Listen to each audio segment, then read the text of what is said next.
Y aura-t-il une reconstitution de l'assassinat du préfet Claude Érignac? À cette demande formulée vendredi dernier par la Défense, la Cour d'assises spéciale de Paris a décidé aujourd'hui d'en accepter le principe. C'est une première, mais la Cour réserve sa réponse en fonction de l'évolution des débats.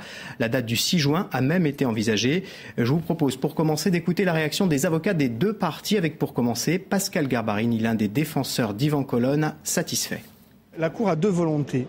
La première volonté de la Cour, c'est essayer de gommer, si cela est encore possible, toutes les erreurs procédurales qui ont été commises dans l'affaire Colonne.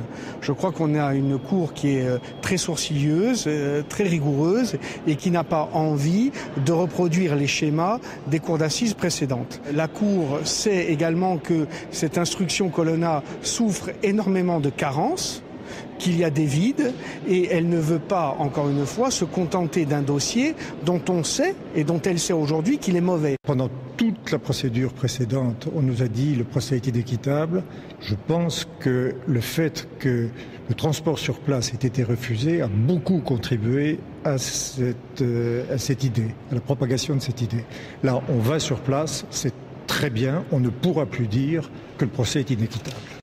Alors, il n'y a jamais eu de reconstitution des faits du 6 février 1998. Comment interpréter cette décision de la Cour d'assises aujourd'hui et dans quelles conditions pourra avoir lieu cette reconstitution? Explication Anne-Marie Leccia. Dans la reconstitution, ou en tous les cas un transport dynamique avec des témoins, la Cour d'assises spéciale vient de donner une autre teneur au débat. Alors même si les magistrats ne l'ont pas motivé ainsi, on se doute bien que l'annulation par la Cour de cassation du procès d'appel a compté dans leur décision. Il faut un procès équitable.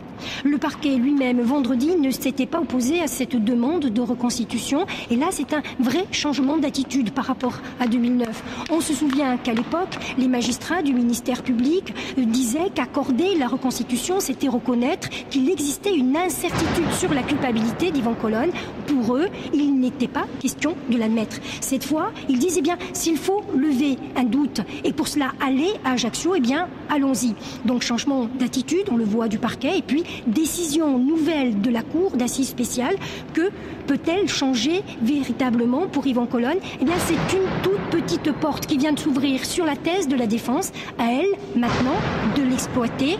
On sait que l'inquiétude n'a pas quitté les bancs de la Défense, et c'est bien la première fois qu'on le voit depuis les 3 procès pour Yvan Colonna, la partie civile est aujourd'hui fébrile et des incidents se multiplient. C'est vrai aussi que l'absence de Maître Lemaire compte de plus en plus dans les débats pour la partie civile.